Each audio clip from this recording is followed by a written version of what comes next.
this computer. There we go. Okay, we're all set. My name is David Briner, and I'm a board member of the Philadelphia chapter of the Society of Architectural Historians, and I welcome you to another one of our remote lectures. If you don't belong to the chapter, or if your membership has expired, please go to www.philachaptersah, all one word, philachaptersah.org for more information about paying online or by mail. Members receive email notices about upcoming talks and tours. Tonight's talk is being recorded, so please mute your mic during the presentation. The speakers will be glad to take questions at the conclusion. You're invited to enter comments or questions in the chat box or save them until the end and ask them yourself. I would like to plant a seed in your heads. Jay Shockley has offered to lead a tour of Chambersburg in the spring if we have enough members who are interested in going.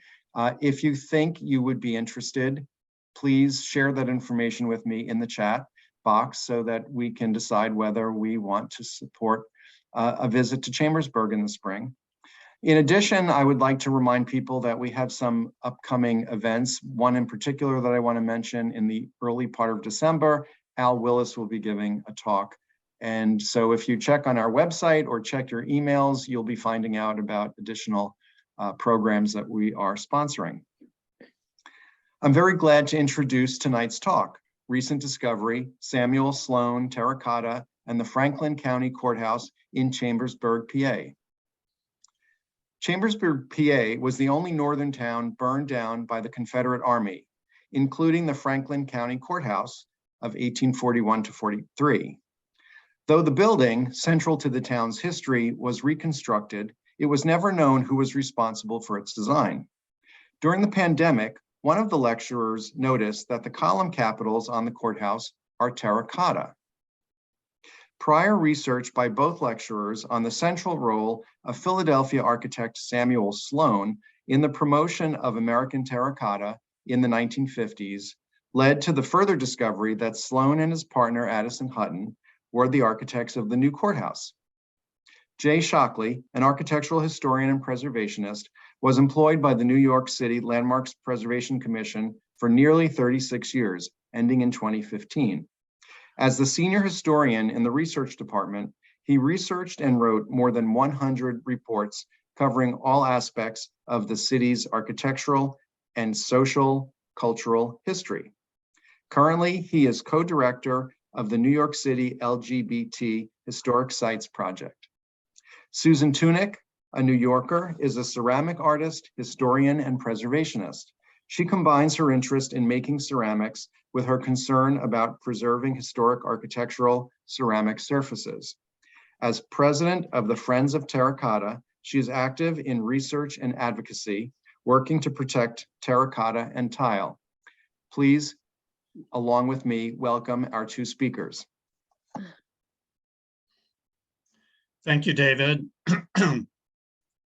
As David indicated in the introduction to the talk, Chambersburg, which is the county seat of Franklin County, located in south central Pennsylvania, probably approximately an hour southwest of Harrisburg, was the only northern town burned by the Confederate Army in 1864, when the town fathers failed to produce the required ransom money. This is a map that shows all the blocks in gray were burned down. So it was basically most of the central portion of the town. And I've indicated the red arrow, which is where the courthouse is located. The courthouse of 1841 to 43 on the central square had front and side porticos and a rather ungainly tower. As indicated in the image on the right, it was left in total ruins with only the front portico columns and some portion of the walls remaining. Even though the image is rather small, you can see that the stone Ionic capitals were damaged, particularly the column on the left. And that the columns are smooth. The replacement courthouse of 1865-66, and this apparently is the oldest image of the reconstructed courthouse. I believe it was taken around 1866. This new courthouse eliminated the side portico, had fluted columns, a more substantial tower, and rows of chimneys. And even though the burning of Chambersburg, there's actually an annual reenactment in the town, and the reconstruction of the courthouse following the war are central to the town's history, very little was known about the rebuilding. So the story of my discovery begins with the pandemic. I inherited my family's cabin about 12 miles east of Chambersburg on South Mountain, and I spent the first year and a half of the pandemic there. In my very first tentative outing around the 4th of July in 2020, I was eating outside across the square from the courthouse. Even though I'd seen the building countless times before, it was the very first time I took a long look at it with the sun shining on it, and I was shocked to see what I thought were terracotta column capitals. Since 2000, Susan and I had done a lot of research on the use of American terracotta in the 1850s and had published half a dozen articles. But the time frame of this courthouse at the end of the Civil War didn't match anything we knew. But this prior research raised my suspicions as to who might have been involved in the rebuilding. I'll turn it over to Susan now to give the background on our research. Thanks, Jay. Our quest began with an inquiry from the architects Beyer, Blinder, Bell, who were restoring the Cooper Union building in 2000, and you can see the building on the screen. They contacted us to say that they believed some of the material on the building was terracotta from the original construction of 1853 to 58. Although the structure had undergone a number of changes, and therefore I wasn't surprised that there was terracotta on there, what they explained to me was that the mortar that they found in the terracotta back matched the mortar of areas that were definitely from the original building.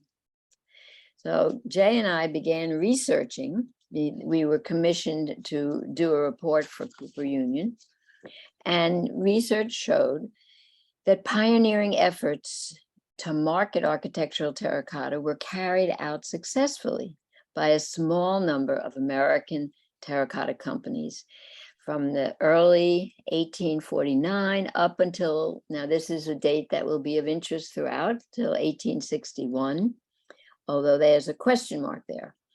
The companies include, Jay, can you switch? Thank you. Alexander Young, and you see an ad for his terracotta company. There was also Winter and Company, Hudson River Pottery and Terracotta Works, and Quinn and Hill. Terracotta is a clay product used to face or ornament building facades. The term can be literally translated as burnt earth, and the term was used loosely since Roman times to refer to glazed or unglazed ceramics ware intended primarily for architectural elements or large statuary. It is a hard-baked, fine-grained product that is similar to brick, but it is made with a much higher quality clay, and it's fired to approximately 2000 degrees Fahrenheit. A terracotta clay body is a blend of various clays, grog, and colorants that are additives depending on what you want your clay body to look like. And here you can actually see samples from Gladding McBean and Company testing different clay bodies to decide which shrinks less, which will have the properties they want to use in a certain project. The architectural terracotta found on building exteriors is typically of a hollow form with the back open blocks And you can see these two images, and it's fascinating for us, maybe nobody else, but we hope it'll be fun. The back of the large piece that's on the right is from the Tolman Company that we're going to talk about in a minute. And it shocked us. Jay and I couldn't believe our eyes because it's so primitive. It looks like a child at play. And the front is beautiful, perfect, very, very finely done and sculpted and pressed in molds. And so that was a shock, because what we were used to seeing is something like this on the left, which is from Boston Valley Terracotta Company in Buffalo. And that's very nice, clean, straight walls, fairly thick, no squishing. So it was exciting to see this very early back, and other companies had also very distinctive backs, not at all like this. So it's been very, very interesting as we go along. Terracotta pieces were usually fairly small, which means that 2 men could lift them. They facilitated handling and reduced production problems, such as cracking and warping, which are common in very large clay elements. Terracotta manufacturers struggled not only with fledgling technology of production, but also with the problems of creating a reputable as well as economical product. To meet the demand of building materials, particularly as architecture became more ornamental during this time, competition based on economy and the quality of the products developed among suppliers of different materials. Throughout the 1850s in America, stone and wood carving, cast iron manufacturers, and terracotta companies could supply nearly identical architectural ornaments. And in this image that you see, it's self-evident that because of the labeling that one is cast iron and one is terracotta. Terracotta manufacturers, I just read that, excuse me. Terracotta companies in this period usually made other clay-based products, pottery, drain pipes, sometimes chimney pots, as you've already seen, and gardenware. Since terracotta is manufactured using reusable molds, units could be produced rapidly and repeatedly, resulting in an ornamentation that was inexpensive but durable when, and this is the caveat, it's produced and properly, it's installed properly, and it's maintained properly. So the terrible name that terracotta gets from cracking and falling has to do with the lack of the building owner's care. The first American architectural manufacturer appears to have been Henry Tolman and Company in Worcester, Massachusetts. You saw the back of one of the pieces before that's all squishy, but these pieces were beautiful. And this chimney, this steeple came down in Charleston during an earthquake and is gone. But there is an ornament around the door, Gothic ornament that's terracotta that still exists. So this is one of, I think it was 8 or 9 buildings that Jay and I found in Charleston that used terracotta from the Tolman Company. They produced material between 1849 and 50. And by 1851, the company became Tolman Luther and Company. And you'll note other name changes as we go along. A catalog called New Designs of Terracotta Ornaments was published by the company in 1852. The one that we were able to locate was incomplete, but it did include such items as you see on the screen: Ionic, Corinthian, and composite capitals. And the catalog stressed that products were, quote, made to order, as well as, quote, Regular orders are kept constantly on hand, unquote. The Worcester Company had several additional name changes. So we zoom through the owners and name changes. In 1853, it was Tolman, Hathaway, and Stone. In 1855, it was Hathaway and Stone.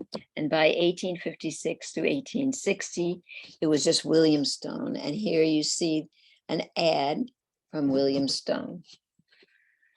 Eldridge Boyden, an architect who encouraged Tolman to produce terracotta, and Phineas Ball, an engineer, formed a company called Boyden and Ball, serving as one of the agents for the terracotta company. Interestingly, the partial 1852 Tolman catalog just mentioned has the label from S.A. Harrison. There you go. Another entrepreneur who disseminated Tolman terracotta in Pennsylvania. And when we found this, we'd never heard of Harrison. We'd never heard of 146 Walnut, which is it became the office of Sloan as well as Harrison. So it was a lovely surprise.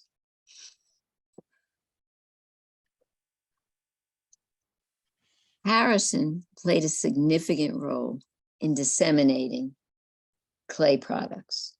First, he was an importer of many items from England, including mint tiles, statues, and garden ornaments. In addition, he was an early speculative developer in West Philadelphia from 1851 to 1861. His brother-in-law, Nathaniel Brown, joined him in hiring Samuel Sloan to build a series of villas, two of which became the homes of Harrison and Brown. The extant double villa on South 41st Street, which is on the screen, was part of the Hamilton Terrace. And you can see the building in this very, very nice watercolor. So that was a strip from Hamilton Terrace. And the Corinthian columns are made out of terracotta, and we believe that they came from the Tolman facility in Worcester. Some of the terracotta has survived on the veranda, and you can see a detail of the column cap, many times painted, but nonetheless, it's still there, which we were thrilled with. Sloan and Harrison developed a close relationship and shared an office at 146 Walnut Street, which you saw on Harrison's label in 1852. Sloan, characterized as self-educated, ambitious, and aggressive in promoting his career, advanced at an unusually fast pace into the front ranks of architects in Philadelphia and nationally. In addition to his many buildings, Sloan was known for his publication, The Model Architect, in 1852. This volume contains several villa designs using terracotta, as well as a plate depicting various mint tiles which used for floors and imported and for sale by Harrison.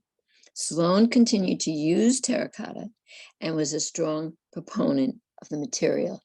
Now, Jay is going to pick it up and wow you with some new research. Thank you, Susan.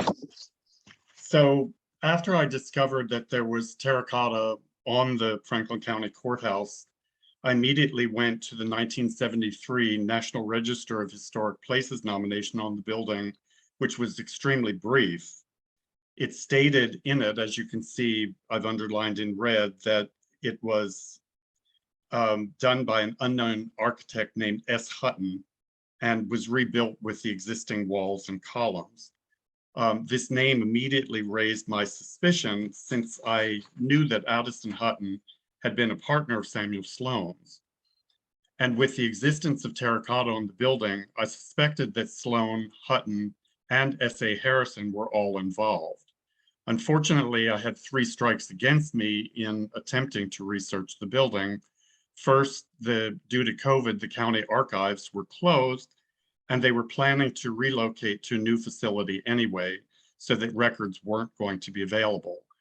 And then a crucial county ledger book on the reconstruction of the courthouse, sourced in the 1973 National Register nomination, had gone missing since the 70s. So I took sorry, my cursor is going backwards. So I took a fresh look at Samuel Sloan's commissions in Pennsylvania and found that he had designed 7 other courthouses in the state between 1849 and 1869. With John Stewart as a partner, he designed 2 of the courthouses featuring domes. Susan and I had researched the Lancaster County Courthouse, which has terracotta Corinthian capitals manufactured by the Tolman firm in Worcester and supplied by S.A. Harrison. The other 4 courthouses, 2 of which were with Hutton as partner, have prominent and rather idiosyncratic towers, which I felt had a direct kinship to that on the Franklin County Courthouse. Finally, in doing a lot of searching in historic newspapers online, I uncovered a Chambersburg newspaper article in 1867 summarizing the expenses of the completed courthouse. And the first line item confirmed that Sloan and Hutton were the architects. It also confirmed that S.A. Harrison was involved in supplying the terracotta chimney tops, which were not listed in this item as terracotta, but are directly similar to the terracotta examples that were found in his newspaper ads during those years. The courthouse terracotta capitals were not listed in these costs, but we can make an educated guess that Harrison was also responsible for these.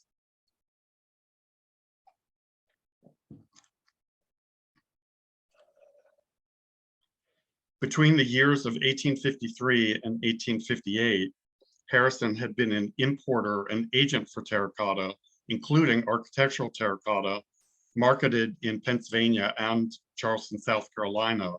And we know that he had documented ties with the Tolman firm in Worcester, Massachusetts. That firm ceased business in 1860.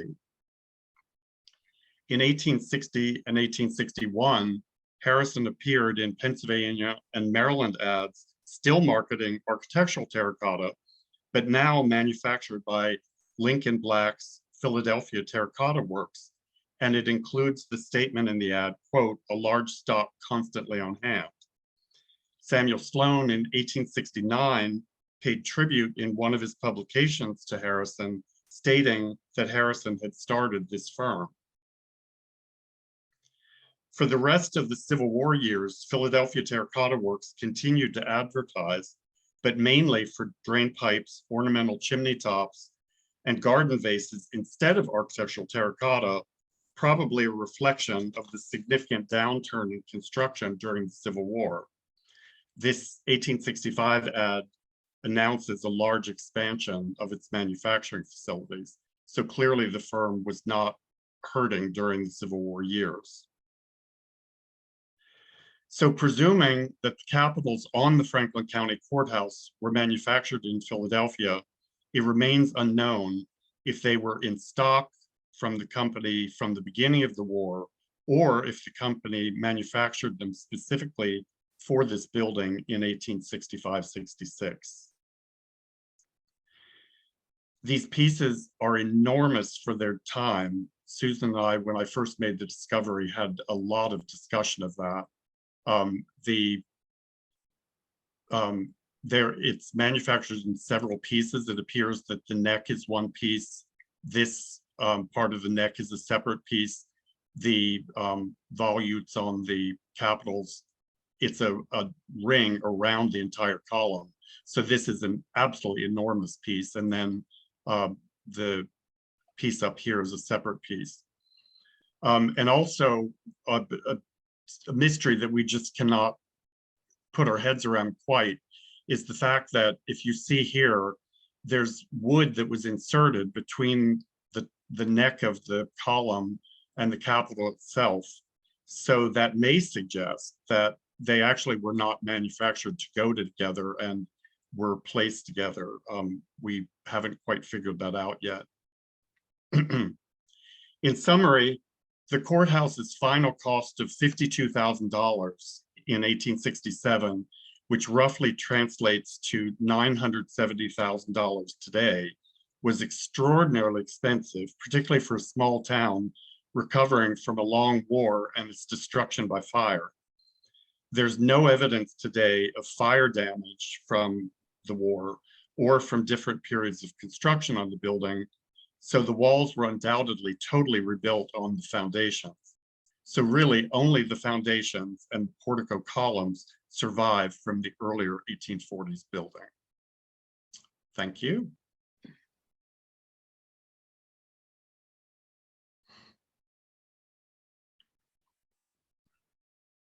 Thank you so much, both Susan and Jay. As I indicated at the beginning, the speakers would be glad to engage in some discussion or answer any questions if they can. So I'm wondering, I'd like to invite our guests to speak up. I have a question about the Delaware County Courthouse. I do a walking tour in Media, and that's the capital of Delaware County. I've been doing it for about 25 years for the Preservation Alliance. And this is the first time I've heard that Samuel Sloan has been identified as the architect of the original courthouse building. But then again, most of the information for this tour is 20 to 25 years old. So where would I be able to get more information on that attribution? Well, and again, as I indicated in this slide, there's no portion of this that's visible from the outside. But I'm sure this commission is in the Samuel Sloan book. It's also briefly discussed. There's a relatively recent book that's on all of the county courthouses of the state of Pennsylvania. Okay, great. I'll look for them. Thanks. And I want to point out, as long as you're pointed out, as early as this was one of his very first public commissions. And even the tower on that is not dissimilar to towers that he used after his dome period. So he seemed to have a fixation with towers and Pennsylvania courthouses. Okay, thanks. Lee Altmayer is raising his hand to ask a question. Please go ahead, Lee. Thanks. I enjoyed at least one, probably more, of Susan's tours back in a prior millennium when she was giving terracotta talks about the terracotta and tile in the New York subway. So I'm glad that she's still around. Anyway, my question is a very mundane one, but I'm going to ask it anyway. You said that terracotta would survive if the people whose building it was on did proper maintenance. So since the terracotta you're talking about has been there for what, 150 years? What kind of maintenance was done to keep this terracotta in decent shape? It's an interesting question. And if you think that's an interesting question, what one wants to ask then is, how the hell could plywood last outside for that many years? And we don't have an answer. The fact is that the maintenance for terracotta is usually involving a whole wall, a cornice.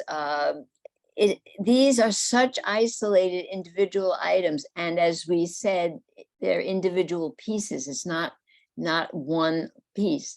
So there's plenty of room for movement. There's no mortar used. It wouldn't require maintenance for these capitals. unless and it was a flood or something very unusual. what's really remarkable about these capitals also, besides the fact they're just flat out beautiful and in very good condition, they've never been painted. Susan and I, one of the problems with researching the Cooper Union building, which we discovered that in this first phase of terracotta in the 1850s, most of the terracotta was meant to be painted to either mimic brownstone or to match other materials on the building.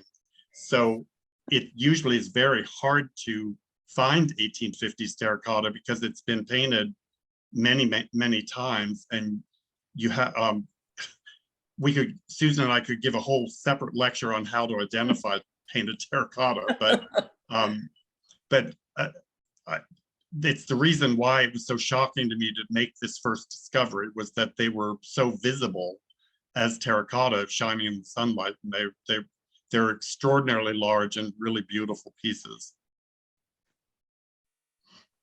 Thank you. I see there's a question from Ben asking about the production of terracotta. He's asking, is it a liquid poured into molds, for example? I don't know, Jay or Susan, would you want to go back to terracotta for dummies for some of us who don't know? No, it's it's a very good question, because both methods are used, and very successfully. So you can either press clay that's, we would call it plastic, but it's like silly putty, that kind of consistency, into molds. Or you could pour liquid clay that's specifically intended for outdoor use into slip cast molds. And I know that Boston Valley does both. And I think that at least one of the companies in England does almost exclusively slip casting. So that's a good question. They tend to be good questions. Judy Filipkowski is asking about identifying a chimney top in terms of whether it's terracotta or another material, because they're usually so hard to see from the street. I would just tend to say we use binoculars. We look very hard. We take pictures that we can blow up. They're usually blurry, but they give us a lot of information. And I'm not sure what other materials would be made, chimney pots or chimneys would be made of. You can't make it of metal. You can't make it of wood. No one's going to spend time carving chimney pots. It's too much time and not enough bang for the buck. So you can kind of assume it, but then you need to look real hard, especially for damage. Damage provides infinite amounts of information. And what's really interesting, particularly during this period, specifically the 1850s up until the beginning of the Civil War, every single terracotta company sold them. So they were very, very popular functional items. I have a question which maybe, tell me if it's beyond the scope of your studies, but you did indicate that Sloan was ambitious. I do find it rather astonishing, however, that he was able to get the commission for so many county courthouses. Is there any more information about that? I mean, was there a reason he was able, besides just being an ambitious young professional? Well, it's what's really interesting about his career is there were several building types that he became the go-to person.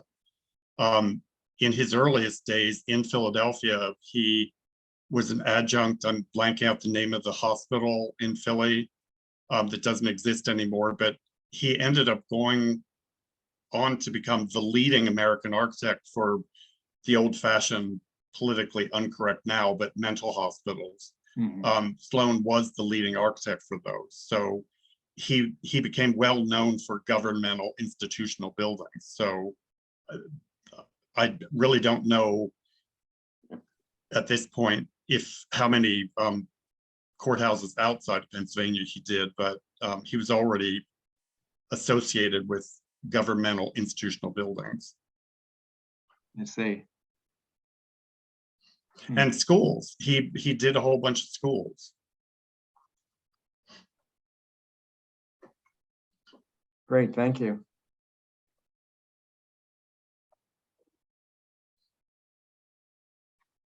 Any other questions? Because I can go ahead and ask more. I don't want to, but I don't want to cut people off if they have their own questions. What material was used for the statue of Franklin? Barbara Wyatt asks. I don't remember exactly what material is, but the one that's currently on the building is a replica. And interestingly enough, to the right across the street, if you come, another dangler for possible trip to Chambersburg, there are several Frank Furnace firm buildings in Chambersburg, very late and not what you'd think of as classic Frank Furnace in Philly. But there's a former bank building that's a visitor center, and the original Ben Franklin is peeking through the second-story window.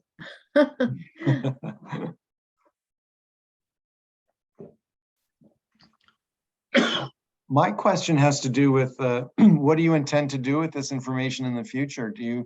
Are you working on publishing it someplace? Well, interestingly enough, during the 2 years of the pandemic, I couldn't get anybody locally interested in publishing it, but a local newspaper reporter is currently working on a story. And after 2.5 years of attempting to get the attention of the State Preservation Office in Harrisburg, I finally got the coordinator of the National Register, and she's interested in greatly amending the National Register nomination. That's terrific. Yeah, we've done a number of articles. And I think we still would want to do an article on Alexander Young and his role in New York terracotta, but neither of us are twiddling our thumbs, and we just haven't had any time to get together to work the final parts of this research, but we will someday. I hope you do. Yeah, but we're looking forward to it. And, you know, it'd be nice to publish an APT again or something. We'll see. Well, I notice at least 3 members are interested in doing a visit to Chambersburg in the spring. So Jay, you and I should continue to talk about that. And even if it's just a few people, it might still be a fun thing to do. So I encourage people who are here to spread the word among other members or other people you know who might be interested in going out to Chambersburg. Or for those of you who are in Chambersburg, maybe you would join us. I've become quite fond of Chambersburg. I mean, my cabin's halfway between Gettysburg and Chambersburg, you know, which is basically the Blue Ridge of Pennsylvania. And Chambersburg is not a tourist town like Gettysburg is. It's not as well preserved, and obviously the entire town was burned down in 1864, but there's some early survivors that are quite interesting, including an 1818 federal style jail, which survived the fire. And like I said, there are a few furnace buildings. There's a quite lovely campus, Wilson College, and surviving railroad buildings, and there's plenty to see. Okay, Judy's asking about whether there's a guide to these places that we could access without going in person on a guided tour. You're talking about of Chambersburg? Mhm. There are a number of in the SCH's Archipedia, the Buildings of the US series online. There are a number of buildings that are in Chambersburg. I really need to write a new entry for my very favorite building in Chambersburg, which is not on that. And I rewrote the entry for this building, which is on that. Mhm. Which is your favorite building in Chambersburg? It's a residence that's now the president of Wilson College's residence, Oh, right. which is actually by a Philadelphia architect. Mhm. And who is that? I'm forgetting all, he has like three initials. It's Bledwin. Oh, He also designed the train station in Harrisburg. Not particularly well known, but this building is, I think it's as good as any 1880s building on the main line in Philly. The Harrisburg train station. No, the residence in. Oh, okay. I was just checking. Okay. well, thank you so much for sharing this information that people in Pennsylvania weren't aware of, I think, for the most part. And it's very exciting to come across new facts about an architect who was so influential and prolific. So on behalf of the chapter, I want to thank you. I would like to remind people that if they missed part of the presentation or they know someone who was unable to join us tonight, that eventually I will upload this to our YouTube channel and you will be able to watch it over and over again if you wish. So thank you so much, Susan and Jay, and good evening, everyone. Thank you.